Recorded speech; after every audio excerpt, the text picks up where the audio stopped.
I'm joined in the kitchen today by Dr. Aseem Malhotra, a cardiologist, a good friend, an author, a researcher, somebody that's trying to change not one life at a time, doing the operations, but 1 million lives at a time. Great to have you here. Great to be here, Steve. So what are you going to cook for us? I'm going to cook chicken curry. Okay. It's an Indian dish, karai chicken. It's my own kind of recipe that I actually learned for the first time from my father, probably now about 25 years ago. Wow. So I learned to cook. My dad taught me to cook actually when I was 16, and I love cooking. I cook most days of the week, not every day if I can. For me, it's about just the enjoyment of food, the enjoyment of the preparation, the cooking, getting the ingredients, and then eating stuff that's going to be nourishing for you. And for me, yeah, it's one of my favorite passions, actually. And your dad's a GP as well, or for many years was a GP. Yeah, retired GP. So we're really seeing food that is healthy, nutritious in this hour. Absolutely, yeah. And and I'm a real foodie, so I mean, I love eating good food, and it's just nice to be able to cook your own food and then enjoy that as well. And also know what you're putting in your mouth and what it's going to do for your body as well as your palate. So for somebody who, you and I have talked a lot in different programs about, it's all right talking statistics all the time about 1 million people here and there, but that situation where you've got somebody lying in front of you, that sometimes sadly does pass away, or you're doing an operation, it really brings it home to you about how let's try and prevent all this stuff from happening rather than sit there and just cure all the time. Absolutely, or try and and it's a very difficult situation to be in. I mean, we've got to be in control to some degree and emotional when you're operating on somebody or trying to save them. I can switch off from that, but I can't switch off from what happens afterwards. And certainly, if a patient suffers or unfortunately dies, and I've treated so many people that does happen sometimes. People are brought in an emergency, they've had a heart attack or a cardiac arrest. You try and resuscitate them and do your best, and that isn't good enough to help them live. And often, very often, I reflect and think this shouldn't have happened. Why did this 50-year-old man die? Who's left his wife, his kids who are in mourning, and it's a horrible situation for anyone to go through, to lose a loved one at that age. And I often think this could have been prevented, and mostly these days, Steve, it's because of lifestyle, and it was because of a certain diet they were following that they didn't realize was going to be bad for them and lead to this happening. And that's kind of why we wanted to get in the kitchen today, because in previous programs we've done together on podcasts, you're a firm believer that the number one thing you can do to prevent problems with the heart is to get eating the right foods. Absolutely. And therefore, with this program name being Cooking from the Heart, it could be called Cooking for the Heart, because I know you so well, and you're so passionate about helping people that you're going to cook only what you believe is good for us, and not just to be tasty, and it will be tasty, I'm sure, but you're cooking what you believe helps us live longer. Absolutely, 100%. So this is, we want to enjoy our food. I want to cook something that people can enjoy and think, this is really tasty. I really enjoy this.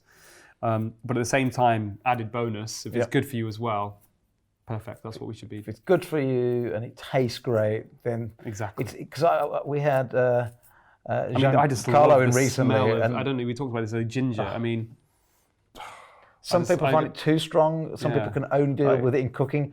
I can sit there and just chew on ginger. I love it. It's got so many compounds in there for us. It's very fibrous as well. Yeah.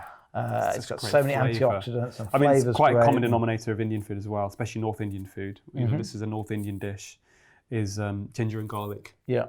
So I know you've got ginger and garlic here. Yes, I'm going to put the rest of this ginger. There's quite a lot of ginger in this. Foods. And then we're going to put some. And what else have you got that's going in here? And I always try and get this out. I try and ask everybody that comes into the kitchen, all the doctors, tell us the ingredients first. Yeah. So then you can press pause at home, quickly get all the ingredients, and then cook along with Dr. Aseem. So this is one of the other good things about this dish, Steve. It's relatively simple to make. Does not require lots of exotic ingredients. You can get all of this stuff from your local supermarket. So this is going to be chicken curry. Serves about 2 people. About 600 grams of chicken here. I mean, if you and you can have that with cauliflower rice or quinoa or whatever. So chicken, tomatoes and green chilies. About 6 tomatoes in here. Medium-sized, 3 green chilies if you like it, a little bit of decent spice in there. Yeah. And we know, the Brits like their their Indian food, don't they? We do, and there's a lot of evidence to support that. Spice and foods that are high on the Scoville scale, so the more spicy they are, actually is good for the gut bacteria. It's also good for losing weight. And vitamin A, capsaicin from green chilies, absolutely. Tomatoes, lycopene. I mean, it's part of your lots of veggies. I mean, I probably get through 7 to 10 portions of fruit and vegetables a day myself. That's very good, despite being quite low carb. Yeah. So we've got tomatoes, we've got ginger, we've got garlic. I would say probably about 5 cloves of garlic. Decent, I would say probably a good 3 inches of ginger. Yeah, lots of notice you're putting in Lots there. of ginger, just got lots of nice flavour. And what are the 2 herbs and spices? So the spices are, here we've got garam masala. So I would say about a tablespoon of that. Yeah. And 2 tablespoons of ground coriander. Okay. And those are the real main spices you need. Then you've got salt and pepper, bit of balsamic vinegar. We're going to cook it in olive oil. And olive oil, and when I watched your documentary, which is the second time, I saw you speak first at the PHC, but then I watched your documentary, you are so convinced that extra virgin oil is good for you that you every day take teaspoonsful of it. Yeah, so I think the one cooking. food that spans across the whole of the Mediterranean region traditionally, and where we think that there's been low heart disease, low cancer rates, is extra virgin olive oil. And on a biological level, it's anti-inflammatory, it increases function of good cholesterol, HDL. It has all these properties that are beneficial for you. So I advise my patients to have at least 2 to 4 tablespoons a day. I often, probably most days, I have quite a lot. I probably have about 10 when I add it in my cooking with Indian food. Yeah. So I would say olive oil is a medicine, and good quality extra virgin olive oil in particular. How does extra virgin oil, with you being a cardiologist, how does that help in the prevention of a heart attack? So there's been various studies that have looked at extra virgin olive oil on a biological level. One of the most important ones was something called the PREDIMED study. And what they did is they took about 5,000 people at high risk of heart disease, and a lot of them were diabetics, and they followed them up over about 5 years. And they found that in those who had 4 tablespoons, at least 4 tablespoons extra virgin olive oil per day, a Mediterranean diet, which was higher in fat, versus another Mediterranean diet, less fat, but still quite healthy. And they found that those people who had 4 tablespoons of extra olive oil or a handful of nuts every day, they had a 30% less risk of suffering from stroke in particular. And it was attributed really to the extra virgin olive oil and the nuts. But what's interesting is that was still comparing 2 diets that were relatively healthy. If you compared that with the average Western diet, you'd probably see a much bigger effect. Right. So I think that's definitely there. And there's obviously lots of other studies that show that it's beneficial for the heart. That's brilliant. And when you mentioned then strokes, so strokes for people that are just starting to understand it, strokes and heart attacks are pretty much the same cause, but one is where there's a block in the artery going to the heart. There's a cut in the blood the arteries supply that go through the neck to the brain normally. Absolutely. Yeah. Absolutely. So it helps with both. Yeah. Fantastic. For sure. I think it's really the healthiest fat you can eat. Good quality extra virgin olive oil, anti-inflammatory, fills you up. You can cook in it. You can put it on your salad. Yeah. I think one of the myths out there is people think if you heat extra virgin olive oil up, it becomes toxic. And that isn't true. Yeah, I think you'd have to really nuke it. Yeah, it has to be. So at least people heating smoking point is ridiculously high. So you have to heat it for at least 40 minutes at 200 degrees. Right. So for most common fire purposes, it's completely fine. Yeah. Very high smoking point indeed. Do you like coconut oils as well? I cook my eggs in coconut oil. Coconut oil's high in saturated fat, but that's not bad for you. In fact, it increases your HDL, good cholesterol, quite significantly.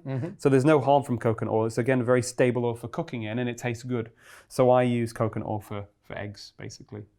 Most days of the week if I'm cooking eggs, I'll do coconut oil. And ghee, I often use ghee. Yeah. Isn't that funny? Ghee, I remember about 10 years ago thinking, I must stop eating Indian food because I spend a lot of time in India, and I must stop eating Indian food because they cook in ghee, and ghee is a butter that's been processed to take out, so it's more purified. And we used to think that was really bad for you, but now we're learning it's brilliant for you. Yeah, it's not bad for you at all. Yeah. It comes from ancient Indian Ayurvedic practices that go back thousands of years. They thought that had medicinal properties, but at the very least, I can tell you it's not harmful for you, and it tastes good, and it's very stable and good to cook in. One thing people should avoid, and this is a bit of a challenge we've got, Steve, is industrial seed oil. So your sunflower oils, your soybean oil, these are toxic when you heat them up. Yes.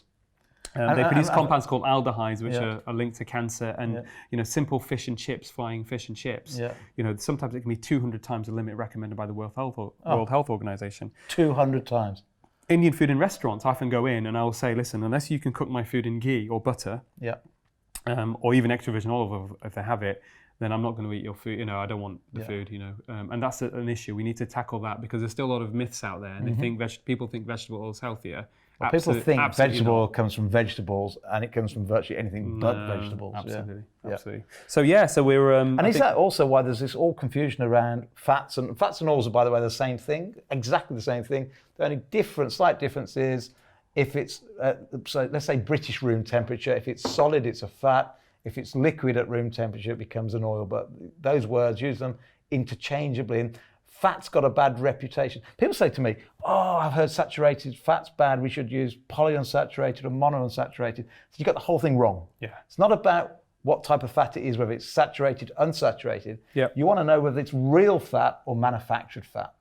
And also to a certain extent, like you said, with the nut and the seed oils, the problem is they use a lot of chemicals in the extraction of that oil. Yeah.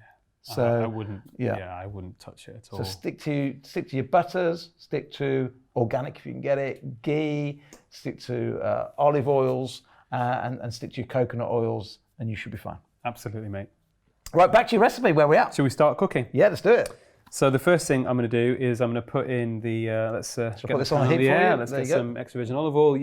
I've just got so used to doing this; it's automatic for me. So this is probably going to be. Probably 4 tablespoons. You can add some ghee in this, but there's probably about 4 tablespoons of, at least 4 tablespoons of extra virgin olive oil there. So I'll give it a good whack. Do you know what? You cook like I cook. I never measure anything. Yeah. And I've got a brother who's a brilliant cook. Plenty there. And he measures everything. And the net result is we all both come out with the same quality of food. Yeah. So, get a decent amount of extra virgin olive oil. Brilliant. You can't really have too much of that, to be honest. It's fine. And we'll let that heat up a little bit. And then I'm going to add the chicken, let that cook. The ginger and garlic, we had some of the spices, and last is tomatoes and green chili. So it's actually quite a straightforward dish. And if you get all obviously the spices right, and again, that's not difficult, extremely tasty. Yeah, because we don't advocate lots of rice, especially if you're trying to lose weight or if you're diabetic. What would you normally serve this on? Would you serve it on leaves? I mean, I love using spinach leaves, even cold spinach leaves or cooked spinach leaves, or would you use cauliflower rice? Or cauliflower rice, or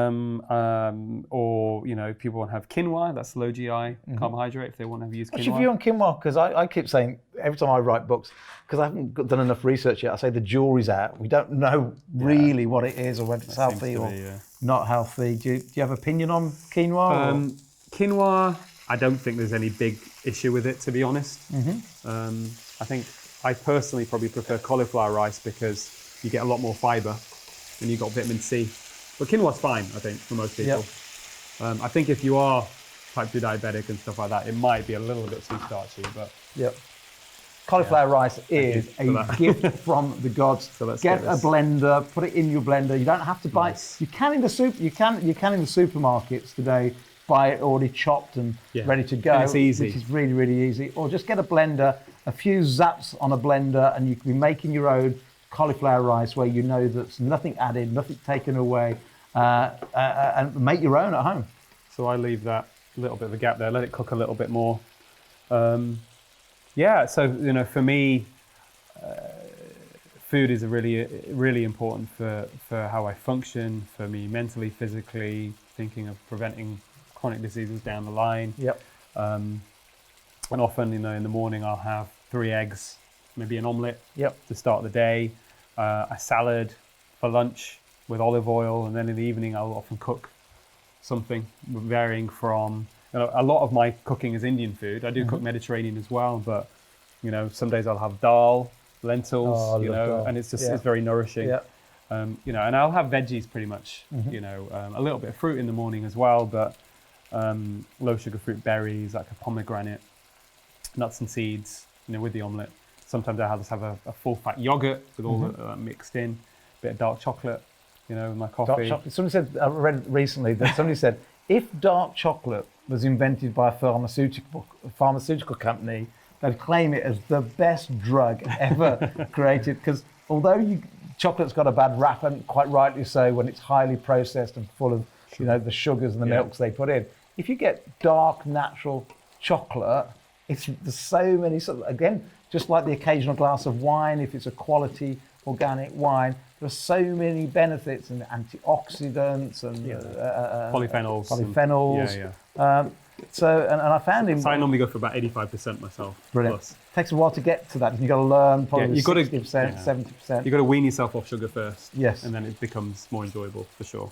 Do you find as well that as you wean yourself off sugar, you just mentioned that you like your breakfast, lunch and dinner. Do you also find that you can find it easier to skip meals once you've become used to skipping all the sugar and becoming a Absolutely. fat So this machine? is also about, also controlling appetite. So you're not feeling hungry and feeling energized for as long as possible. And I think when people cut out the refined carbs and the sugar, their lives transformed. They feel they're not having that afternoon slump. I mean, I used to be that guy that would have sugared cereal in the morning, orange juice, feel hungry by 11 a.m. I would be in the hospital. I'd go and have a Kit Kat, then get to lunch.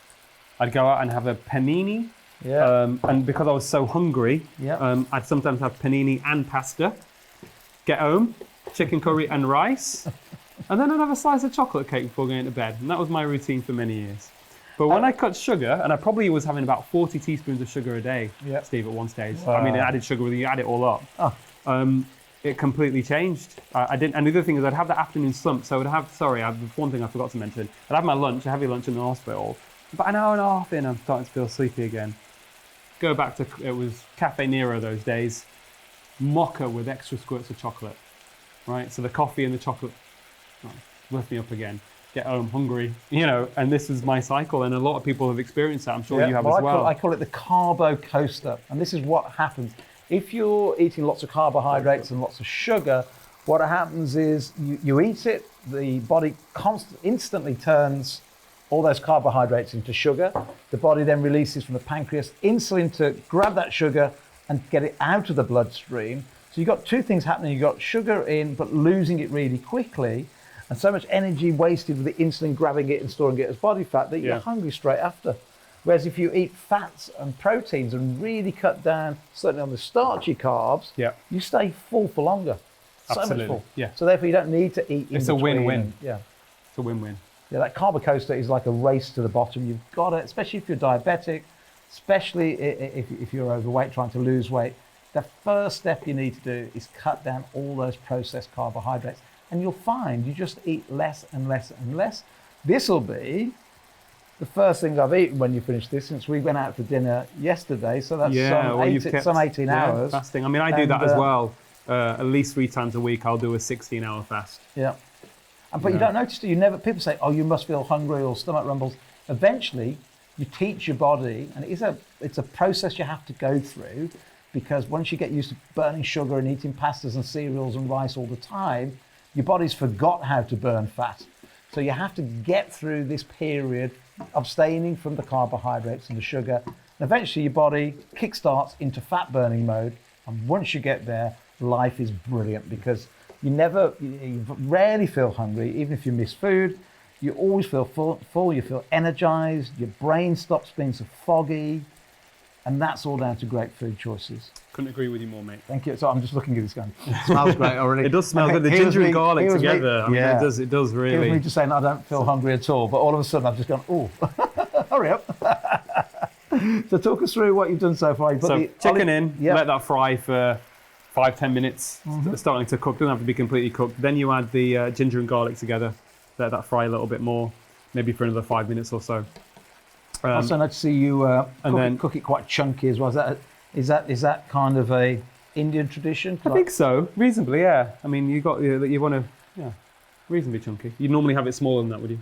I'm like you. I cook. My wife likes to cook everything really small and put even the peppers in the blender and make everything very, very fine. But I'm like you. I get the pepper. I just chop it 3 or 4 times, chuck it in. So this is the garam masala going in. There's about a tablespoon of that, and there's a couple of tablespoons of ground coriander. And again, you can get this from Tesco, anywhere. You can get it from Morrison's, Waitrose, wherever Sainsbury's. Yep. You can get these spices. Very straightforward. So you see that, then that also gives it a really nice flavour. And what's great is, Indian food, certainly in restaurants, because of some of the oils they use, gets a bad rap sometimes. So you can smell already but everything you put in there is great. Yeah, spices are healthy. And oh, yeah. Yeah, that's beautiful.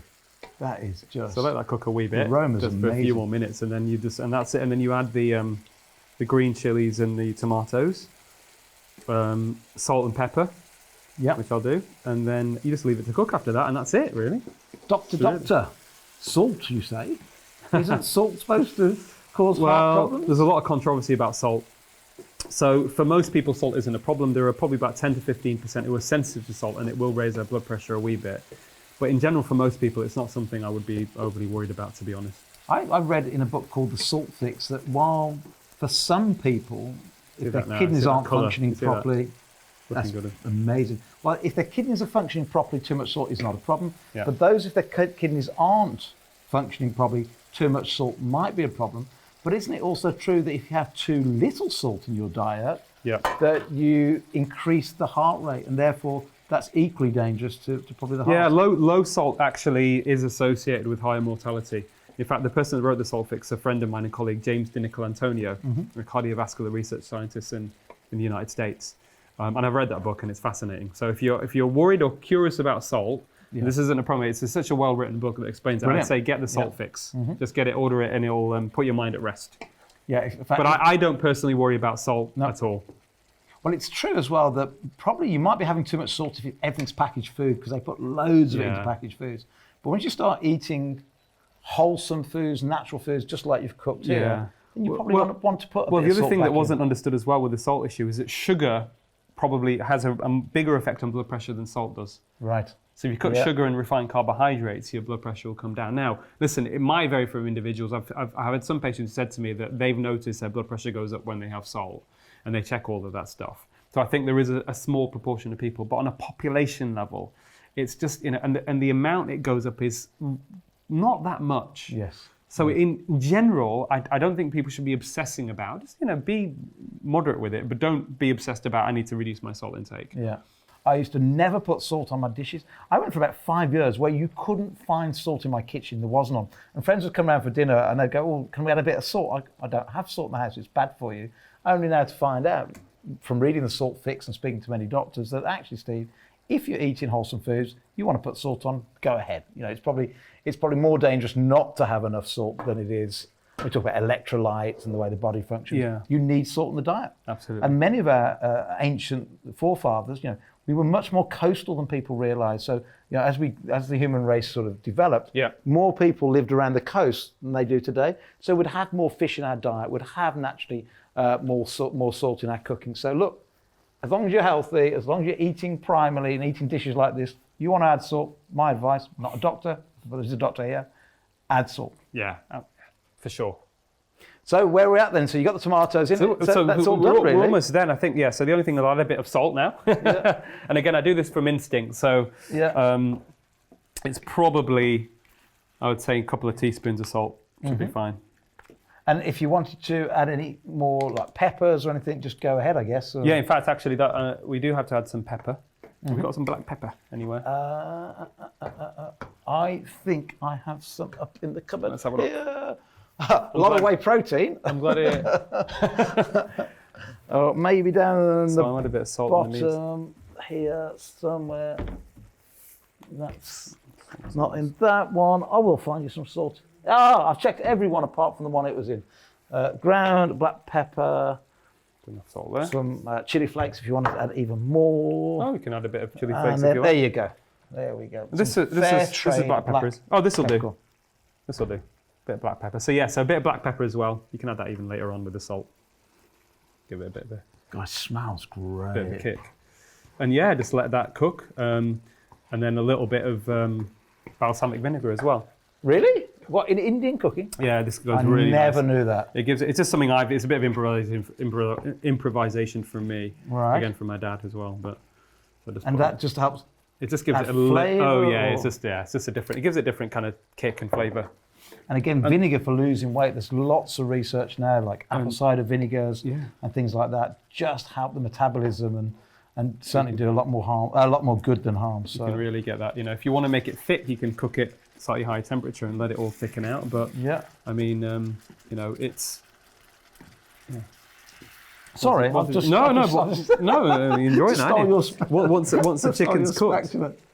But this is it, mate. Basically.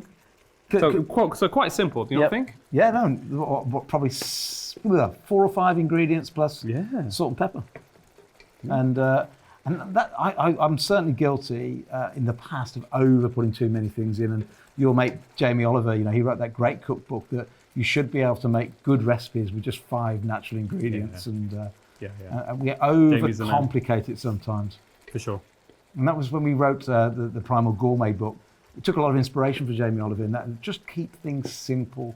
Because if people think you've got to put lots and lots of different things in, you haven't always got that in the kitchen at home, so it puts you off making and cooking at home. You go, oh, I'm missing that, when actually you didn't really need that. So 4 or 5 ingredients often make some of the most tasty, family-friendly tasting food.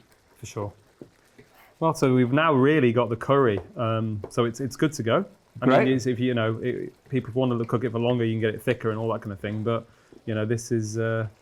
So you ready to have a taste? I am. I'm just going to see if I can find a spoon in the kitchen, or ask my team to bring one out for me, and then we will do that and then have a little taste.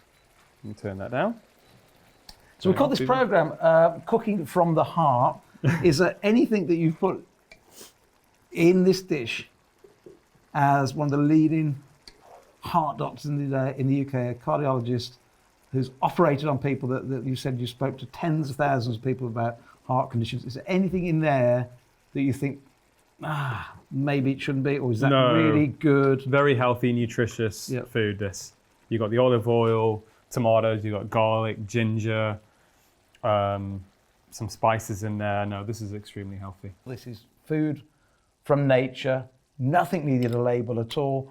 We just had peppers, chicken, tomatoes, everything packed full of antioxidants, lots of herbs, lots of minerals, lots of nutrition. I mean, that is a really what I call nutritionally dense meal that you've cooked there. And now I'm going to taste it. Oh, it's gorgeous. It's not bad. The aromas hit you straight you can away. Feel that ginger it's got a really good kick. If you like a kick, that's great. If you don't, take a few of the peppers out. That's really strong, really spicy. Feel that, Can you taste some ginger and garlic? You know what? You said that's for 2 there. I reckon I could have a quarter of that and probably feel full. I'm pretty happy with that. You happy? Yeah. The great thing with good nutrition as well, this is something a lot of people don't realise. When you feel hungry, there's one of 2 reasons. Most people think it's because you just haven't got enough energy, so therefore you eat a lot more calories. Yeah. But one of the other reasons sometimes you feel hungry is your body's brain saying, I haven't got enough nutrition. Yes. So it could be one or the other. A lot of people wake up and have cereals in the morning thinking it's the brain saying, I need energy, when actually you've probably got enough stored energy in your body fat to fuel yourself for days. But what the brain's actually crying out for is good nutrition. So what we find here with a dish like this, where you've got loads of vitamins, minerals, antioxidants, you just make the brain happy. Yeah. And you just don't eat as much. There's no need to eat so much. Well, that's great. And it's also it's not expensive either. You go to your local butcher, you get some nice organic free-range chicken. Yep. With all these ingredients, it's not expensive, Not expensive, dead healthy. Dead's the wrong word. Very, very healthy indeed. It's been a pleasure cooking with you, a doctor in the kitchen again. Thank you, Steve. For more recipes like this, have a look at Primal Gourmet, and I'm sure I can convince you let's do an Indian healthy cookbook sometime in the future. And if you want to low-carb Indian cookbook. Low-carb Indian cookbook. No one's done it. Doable. Very, very doable. Follow Dr. Aseem Malhotra on, how do we find you? How do people find you? Twitter, Dr. Aseem Malhotra, Facebook the same, Instagram, Lifestyle Medicine Doctor. And I also know that while you also work for the lovely NHS, you also have your private sort of clinic in Harley Street. Private, ROC, private, so you can look me up and So any concerns people have got, whether you sugar on statins shouldn't be, is my I do phone consultations, Skype, personal, but people want to find me then. I'm happy to see them. That's brilliant. Thank you very much. And for more information on this recipe, have a look at primalliving.com. Till the next time, eat healthily.